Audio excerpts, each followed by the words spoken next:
नमस्कार, मैं हूं संजय शर्मा। आप देख रहे हैं 4PM न्यूज नेटवर्क।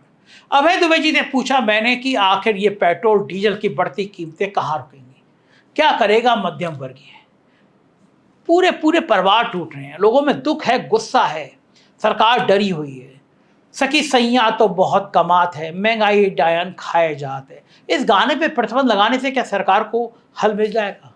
करोड़ों काकरोचों ने डरा दिया है, लोग मुझे जान से मारने की धमकी दे रहे हैं। अभय दुबे जी से मैंने इन तमाम मुद्दों पर बात की है, लेके चलता हूं उनके पास। 4PM न्यूज नेटवर्क में बहुत बहुत स्वागत है अभय जी आपका। आंख खुली कल तो सबसे पहले देखा कि फिर पेट्रोल पर डीजल पर लगभग 2 रुपया बढ़ गया। कुछ आंकड़े मैं दे रहा हूं, उसके बाद आपसे चर्चा करूंगा। अंतर्राष्ट्रीय बाजार में कच्चे तेल का दाम 8% लुढ़क गया, लेकिन फिर भी सोमवार को पेट्रोल का रेट 2.61 और डीजल का रेट 2.71 बढ़ा दिया।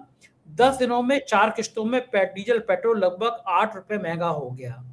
ट्रम्प चचा मजे लेते हैं, कहते हैं युद्ध करने जा रहे हैं, तेल नीचे आता है ऊपर जाता है, कहते नहीं होगा, तेल नीचे आता है, अरबों खरबों की कमाई हो जाती है। लेकिन जब आज तेल नीचे आया तो पता नहीं सरकार ने क्यों महंगा कर दिया। सरकार कहती है हमारे हाथ में नहीं है, तेल कंपनियों के हाथ में है। तेल कंपनियां इतना मुनाफा कमा चुकी हैं, उसका रिकॉर्ड बता रहा हूं आपको कि डीजल पर उत्पाद शुल्क यूपीए सरकार के मुकाबले 125% ज्यादा है, पेट्रोल पर 29% ज्यादा है। ईंधन की कीमतें काफी कम हो सकती हैं। इस बीच भारत की सरकारी तेल कंपनियों आईओसी, एचपीसीएल और बीपीसीएल ने चौथे तिमाही में संयुक्त रूप से 19,470 करोड़ का लाभ दर्ज किया है, जो 41% ज्यादा है। राहुल गांधी कह रहे हैं कि किश्तों में आपका खून चूस रही है, भाव यही है, सरकार किश्तों में बढ़ाया जा रहा है। बात सही है कि 91 पैसे, 75 पैसे, 50 पैसे, 2 रुपया, जबकि तेल की कीमतें अंतर्राष्ट्रीय बाजार में सस्ती हो रही हैं। ये माल, ये नोट जा कहाँ रहे हैं? सरकार क्यों आम आदमी की ऐसी तैसी कर रही है? देखिए संजय जी, ये पहले से ही तय था कि सरकार 25 से 30 रुपए के बीच में पेट्रोल और डीजल की कीमत बढ़ाएगी, साथ साथ में गैस की कीमतें भी बढ़ेंगी और सरकार धीरे धीरे आप देखिए उसी मुकाम तक पहुंचेगी, इससे कम नहीं बढ़ोतरी होगी। अच्छा, अब ये एक अजीब तरह का नाटक है कि कभी हम 90 पैसे बढ़ाएंगे, कभी हम 3 रुपए बढ़ाएंगे, कभी 2.25 बढ़ाएंगे, इस तरह करके हम बढ़ाएंगे और ये सारा महीने भर में ही बढ़ जाएगा पूरा। मतलब इसके लिए कोई जरूरी नहीं है कि एक साल में धीरे धीरे करके बढ़ेगा, लेकिन सरकार ने अपना एक तरीका बनाया है कि हम एक नाटकीय तरीके से इन कामों को करेंगे, जोर का झटका धीरे से कई छोटे छोटे झटकों के रूप में देंगे, ताकि लोगों को अचानक एक ही दिन में जाके 1 लीटर पे 25 रुपए का इजाफा न झेलना पड़े। मुख्य तौर पर ये बात है। अच्छा, जब धीरे धीरे करके बढ़ेगा तो जो ढुलाई वगैरह की वजह से और इंडस्ट्रियल सप्लाई महंगी होने की वजह से पेट्रोलियम पदार्थों की जो महंगाई आएगी, लागत में भी बढ़ोतरी होगी और संचार में और ढुलाई में भी बढ़ोतरी होगी। वो भी एक साथ नहीं होगी, तो उसके लिए ये तिकड़म अपनाई गई है, लेकिन ये तिकड़म बहुत ही थर्ड क्लास घटिया किस्म की तिकड़म है। जनता के सामने ये पूरी तरीके से अब स्पष्ट है। जब सरकार ने तेल की कीमत बढ़ानी शुरू नहीं भी की थी, तभी खुदरा महंगाई जो है वो 42%, पिछले 42 साल में सबसे ज्यादा 8.3% हो गई थी। और उसी के मुताबिक जैसे कहते हैं खुदरा नहीं, थोक की महंगाई हो गई थी। खुदरा महंगाई उससे भी ज्यादा होती है हमेशा, उसका आंकड़ा सरकार दे नहीं रही है। खुदरा महंगाई का आंकड़ा सरकार दे नहीं रही है, तो इस वक्त ये स्थिति है। और ये जो निर्मला सीतारमण ने बयान दिया है कि अगर हमने ड्यूटी कट कर दी तो हमको 1 लाख करोड़ रुपए का नुकसान हो जाएगा राजस्व का। अच्छा, ड्यूटी कट करने से 1 लाख करोड़ रुपए का नुकसान होगा, ये इसलिए दी गई है कि ऑस्ट्रेलिया ने ड्यूटी कट की है, कई देशों ने ड्यूटी कट की है। ड्यूटी कट करके लोगों को सस्ता पेट्रोल वो लोग मुहैया करा रहे हैं। सरकार ने कभी ये काम किया नहीं, सरकार ये काम करना नहीं चाहती, और उसके लिए निर्मला सीतारमण ने बना बनाया कर दी। एक और निर्मला सीतारमण ने बात कही है, उन्होंने कहा है कि जनता में दोबारा विश्वास पैदा करना पड़ेगा। ये सबसे ज्यादा महत्वपूर्ण बात।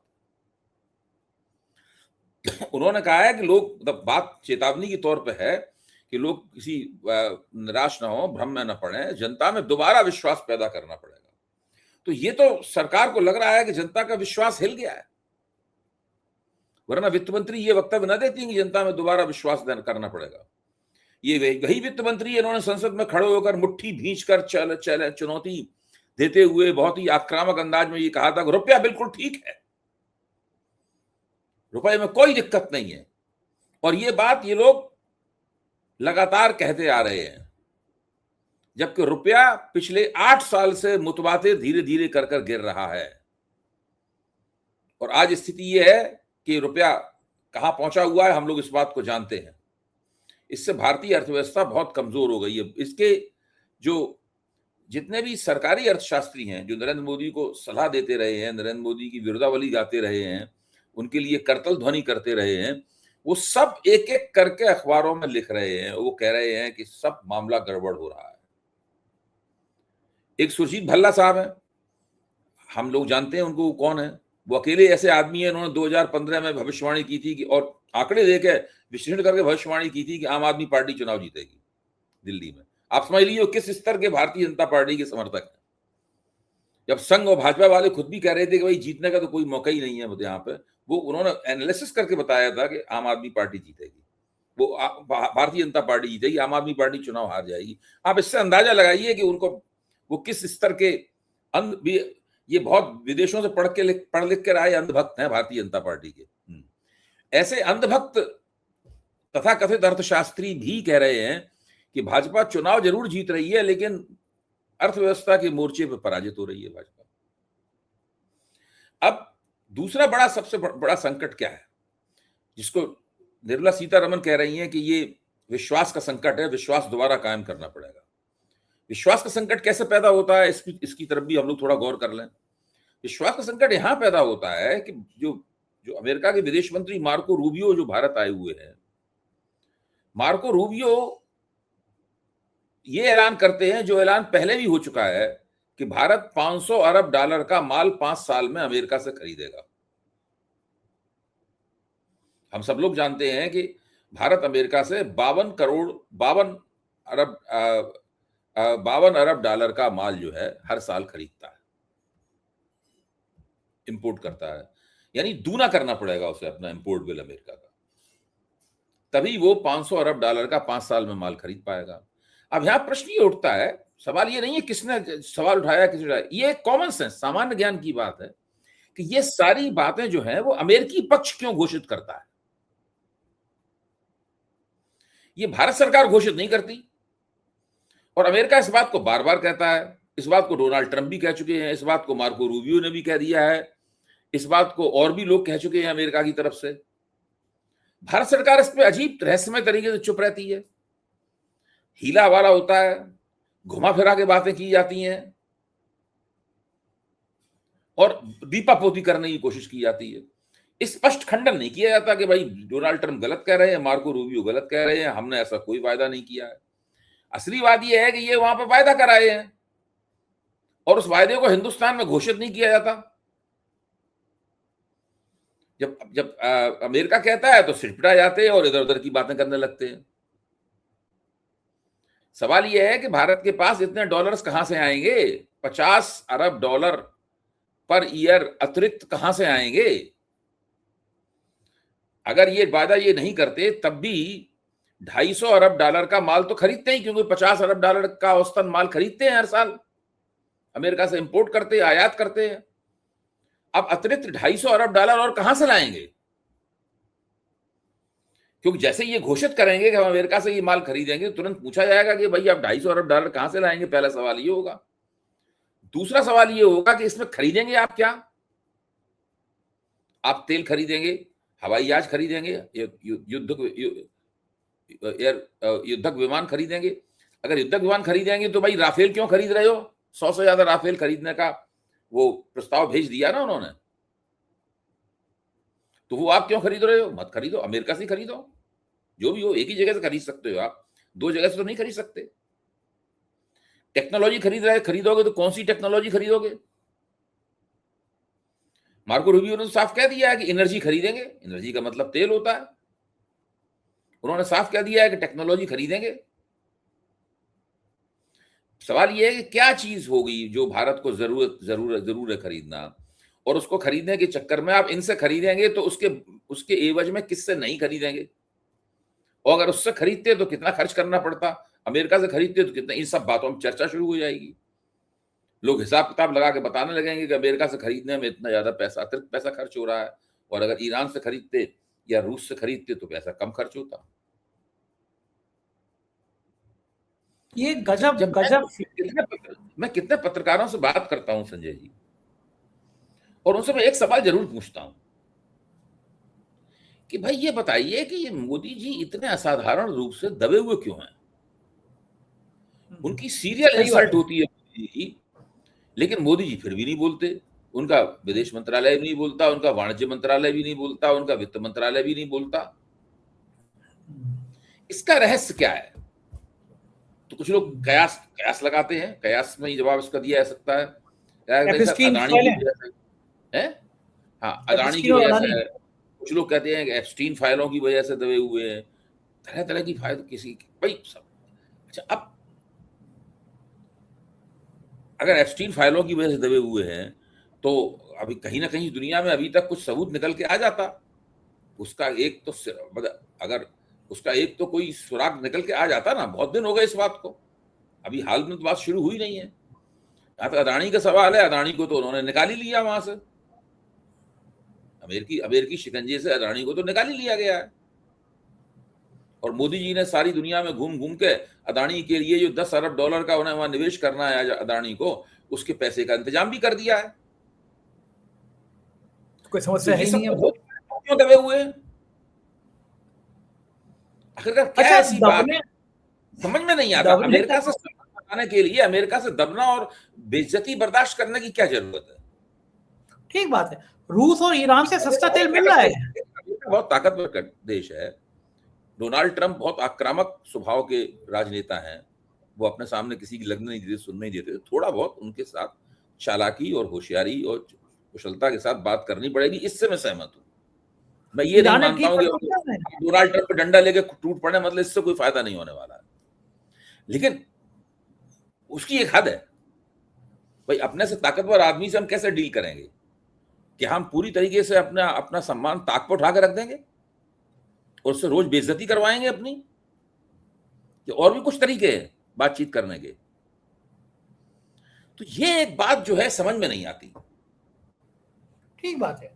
और डेमोक्रेसी का तो ये हाल हो गया है, काकरोच पार्टी ने ऐसा काकरोच बन के तूफान मचा दिया है, सरकार डर गई है। आप देख रहे हैं उनका ट्विटर अकाउंट बंद, सोशल मीडिया अकाउंट बंद, फर्जी बातें उनके बारे में कि साहब जॉर्ज सोरोस फंडिंग कर रहा है, विदेश से लोग आ रहे हैं, उन्होंने सब डेटा दे दिया कि भाई ये तो भारतीय हैं। ये तो पार्टी का इतनी तेजी से उदय हुआ है, करोड़ों करोड़ों उसके फॉलोअर्स सब्सक्राइबर। अब तो वेबसाइट भी ब्लॉक कर दी शायद। तब भी वो नहीं बना लेते, और नहीं पर नौजवान टूट पड़ते हैं, फिर उतने हो जाते हैं।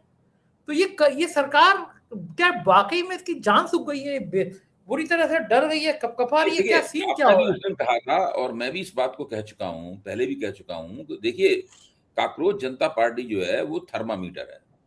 वो भारतीय राजनीति में इस वक्त क्या गर्मी है इसका पता लगाती है। भारतीय राजनीति को इस वक्त दरअसल बुखार चढ़ा हुआ है, ये काकरोच जनता पार्टी बताती है। वो बुखार क्या है? उस सरकार के खिलाफ क्षोभ और सरकार के प्रति निराशा का बुखार है।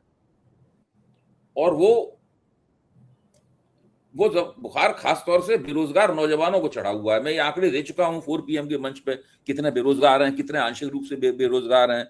जो पीरियोडिक लेबर फोर्स सर्वे है उसके हिसाब से कितने बेरोजगार हैं, centre for the monitoring of Indian economy के हिसाब से कितने बेरोजगार हैं। ये सब आंकड़े पिछली बार आपसे चर्चा हुई थी इस विषय पे, तो मैंने दिए थे, उनको दोहराने से कोई फायदा नहीं है। अच्छा, अब सरकार उसका दमन कर रही है, काकरोच जनता पार्टी का दमन कर रही है, अभिजीत दीपके का दमन कर रही है सरकार। दीपके का साफ कहना है अगर मैं हिंदुस्तान गया तो मुझे जेल में डाल दिया जाएगा। अच्छा, क्या भारतीय जनता पार्टी के भीतर सरकार के इस दमन को लेकर सराहना भाव है? मैं नहीं मानता हूं सराहना भाव। क्या राष्ट्रीय स्वयंसेवक संघ के भीतर सरकार के इस दमन को लेकर कोई ऐसी बात है, संस्तुति की बात है कि सरकार ठीक कर रही है? मैं नहीं मानता हूं ऐसी बात है। जो एनडीए है, क्या एनडीए के भीतर सब लोग संतुष्ट हैं कि हाँ बिल्कुल ठीक हो रहा है? नहीं।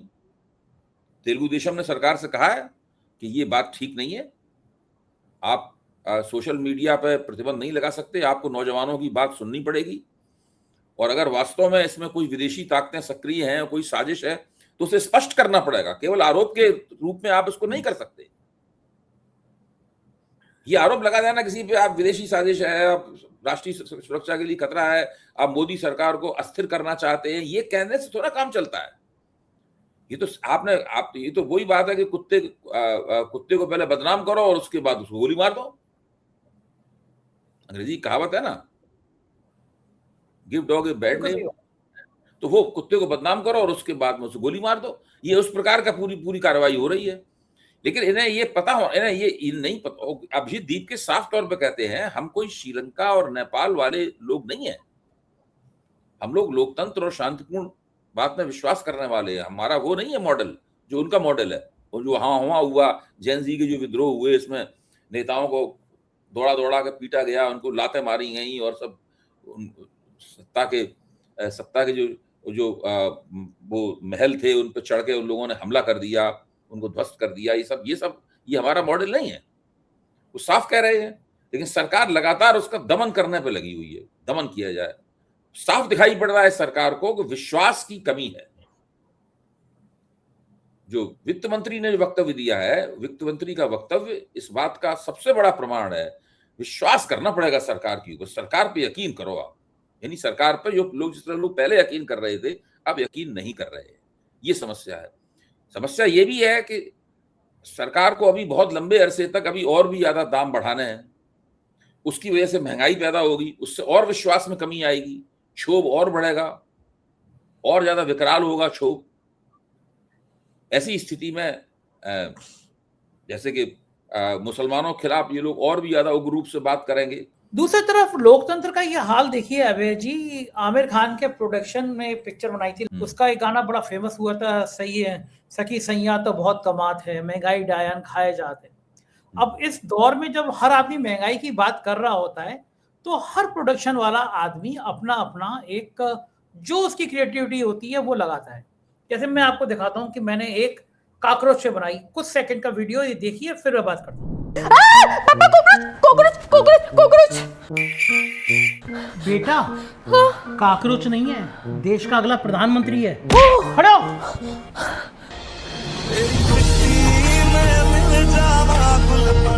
अब देखिए, जैसे मैंने ये एक काकरोच का बनाया, आपने देखा कुछ सेकंड का है और ये वायरल हो गया, लाखों लोग देख चुके थे। वैसे ये मेरी क्रिएटिविटी है कि जो मैं अपने जो नया ब्लॉगिंग का चैनल है जस्ट संजय उस पे इस तरह बना के डालते रहता हूँ। तो आमिर खान के प्रोडक्शन ने वो लगा दिया गाना, महंगाई डायन खाए जाते, और उसके बाद इतना प्रेशर आया कि वो गाना हटा दिया गया और इस गाने को प्रतिबंधित कर दिया गया। लेकिन इस देश में जब वो चीज प्रतिबंधित की जाती है तो सरकार ये सब भूल रही है कि काकरोच की तरफ फैल रही है। फिर वो जो गाना फैला, मजे की बात है, भारतीय जनता पार्टी की विधायक है मैथिली जी, उन्होंने भी गाना गाया थे, महंगाई डायन। वो गाना, मैथिली जी का गाना लोग वायरल कर रहे हैं कि वाह, भाजपा विधायक भी गाना गा रही है। पीपली लाइव का गाना है, पीपली लाइव का, सॉरी लगान कह रहा हूँ, पीपली लाइव का गाना। तो अब आप मुझे बताइए, रघुवीर यादव ने गाया है फिल्म में, बड़ा अच्छा है। रघुवीर यादव ने गाया, बड़ा बढ़िया गाना, बहुत बढ़िया। सखी सैया तो बहुत कमात है, महंगाई डायन है, बहुत ही अच्छा। तो अब आप बताइए, अब इस गाने से भी डर लगने लगा सरकार को। सरकार किससे डरेगी? यूट्यूब मेरा कहना है कि फर्ज कीजिए सरकार ने कुशलता पूर्वक एक बहुमुखी प्रतिबंध लगा दिया कि ये गाना नहीं गाया जाएगा। सबके मुंह 4 PM पे बंद कर दो, चैनल बंद कर दो, ट्विटर बंद कर दो, गाना बंद कर दो, करा दिया, मैथिली ठाकुर को भी डांट के चुप करा दिया, ये सब कर दिया। फर्ज कीजिए सरकार कोई हथकंडा अपनाकर महंगाई डायन खाए जाते के ऊपर एक बहुमुखी प्रतिबंध लगाने में कामयाब रही, तो इससे क्या होगा? इससे क्या होगा? ये सोचने की बात है। इससे क्या होगा? क्या इससे महंगाई रुक जाएगी? क्या महंगाई पलट जाएगी? क्या लोगों की जेब में अचानक पैसे बढ़ जाएंगे? क्या अचानक चीजें सस्ती हो जाएंगी? ये कुछ नहीं होगा। देखिए, अगर लोगों को उनकी अभिव्यक्ति का, अपना गुस्सा निकालने के तरीके नहीं मिलेंगे तो वो मनी मन और ज्यादा बुदबुदाएंगे और ज्यादा सरकार के खिलाफ सोचेंगे और वो सरकार के खिलाफ वोट देने का निर्णय लेने लगेंगे। ये जो तरीका है, जिसको अगर आप बात को निकलने देते हैं बाहर, तब भी उसमें थोड़ी सरकार की एंटी इनकम्बेंसी में थोड़ी राहत मिलती है। हर सरकार ये गलती करती है और उसका खामियाजा उठाती है बाद में। मोदी सरकार भी ये गलती कर रही है और उसका खामियाजा उठाएगी बाद में, अगर इसने इसे प्रतिबंध लगाने को हथकंडेबाजी जारी रखी।